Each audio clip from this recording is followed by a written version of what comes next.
Let's turn to Democratic Congresswoman IlhanOmar. The House has voted to remove her from the Foreign Affairs Committee over anti-Semitic remarks that she apologized for in 2019. So, Nicole, what happens now?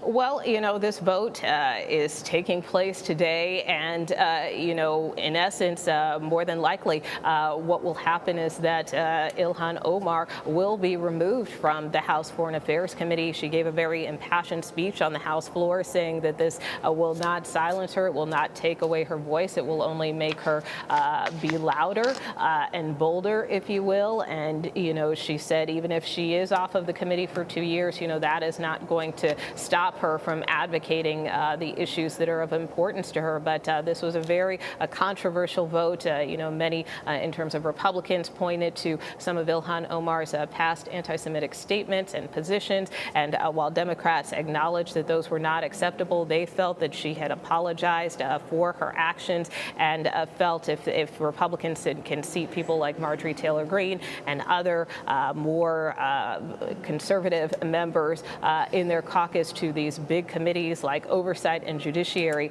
that it's almost hypocritical to then try to kick someone like, IlhanOmar off of her panel. So a lot of acrimony over this situation, but, going forward, IlhanOmar will probably have to look to other committees to take part in terms of how she wants to contribute here on Capitol Hill. All that happening while we've been on air. All right, Nicole, yes. Thank you. You bet. India, every year, 1 million candidates apply to sit what's said to be one of the toughest exams in the world. The India's Union Public Service Commission exams funnel young men and women to India's vast civil service. Our reporter M. Hashmi reports. In a country of more than 1 billion people, trying to secure your dream job is like searching for a needle in a haystack. Gaining a job in the Indian civil service comes with a lot of prestige. However, the exam process is said to be one of the toughest in the world. 1 million candidates apply to sit the India Union Public Service Commission. The exams funnel young men and women into the country's vast civil service. The process is 3 stages and takes place every year. Less than 1% make it to the written test, the second stage. Gamini Singla sat the exam in 2021 when the success rate was the lowest in 8 years. More than 1,800 made it to the interviews. 685 men and women finally qualified.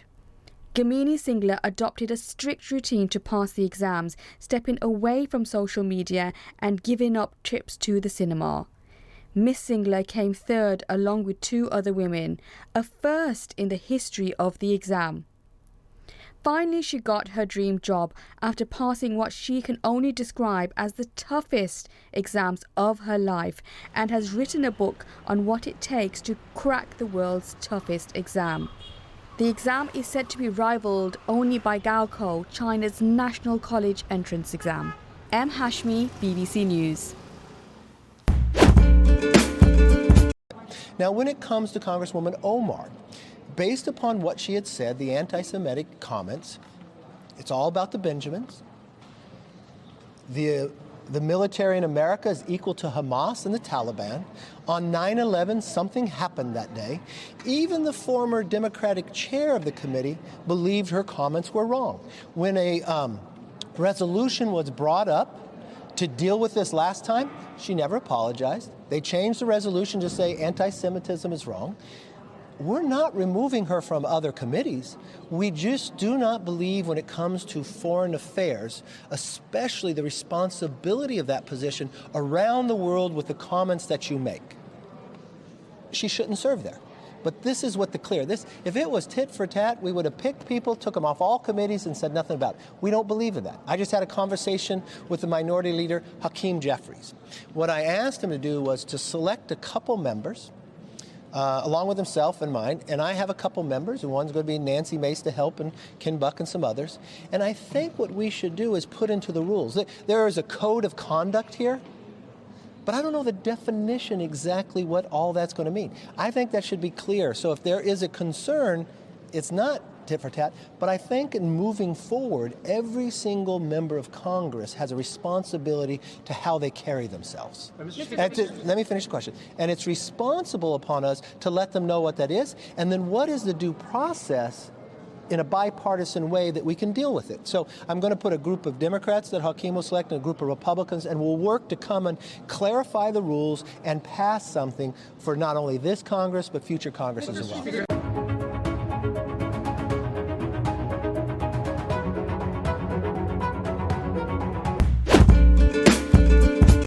Are you a capitalist? No, I'm a democratic socialist. The Democratic Socialist curmudgeon is charging Bernie fanatics up to $100 a pop to hear him take down capitalism. Tickets do come with a copy of his new book, It's Okay to Be Angry About Capitalism, which incidentally costs $28. And as you can imagine, Bernie's colleagues in Congress were quick to call out the irony. Now, Dana, I hear it's just you're gross. rolling your eyes. It's gross. I'm verbally rolling my eyes. Yeah, so he's a walking advertisement for why the left is full of crap. This is ridiculous. He has made, do you remember when Hillary was going after him and they had that ad about millionaires and billionaires? And then they changed it to just billionaires. Why did they do that? Because Bernie became a millionaire and he could no longer say that. It's just crazy. It's okay to earn money on your book. Like, didn't he start off as a writer? He did. I mean, erotic. No, you're right. You took the words out of my mouth when they're talking about getting Congresswoman Omar off that committee. Marjorie Taylor Greene is a 9/11 truther sitting on the Homeland Security Committee. So we can just leave it at that. And it does, as you say, Joe, set a standard where, okay, if you want to play this game, we're going to be in power soon. That's the way it works. We'll be back in a couple of years or 4 years, and you won't get Republicans on the committees. These are supposed to be, in theory, the way it was set up, bipartisan, so that you have differing views on the committees. But if they want to do it this way, I guess this is the way it'll be going forward. Yeah. Yep, and here it is, Congresswoman Marjorie Taylor Greene claiming that an elementary school in Illinois received billions of dollars in federal funding, all to teach critical race theory. I guess they're going to put every kid in a Rolls Royce and line them up next to each other. How much COVID cash went to CRT? CRT? Critical race theory in education. It's a racist curriculum used to teach children that somehow their white skin is not equal to black skin and other things in education. Yeah. No, I do not know that, but I do know that there's provisions that the federal funds generally are not used, are supposed to be used for curriculum. Oh, that's a state. Oh, Mr. Dodaro, I have to tell you, in Illinois, they received $5.1 billion at an elementary school there that used it for equity and diversity. So it's being used for these things. This is the Washington Generals, Willie. This is like the Washington Generals equivalent of members of Congress. They're just lining themselves up to get beaten badly in a couple of years. Yeah, I guess so. She made that statement, Congresswoman Greene, during the House Oversight and Accountability Committee's first hearing of the new congressional term. Coming out with a bang there. The Georgia Republican was quickly called out on social media. As Joe mentioned, the New York Times' Jonathan Weissman pointed out the entire school-level budget for Chicago public schools last year was $4.4 billion. So a brief fact check there. Just impossible. So President Biden...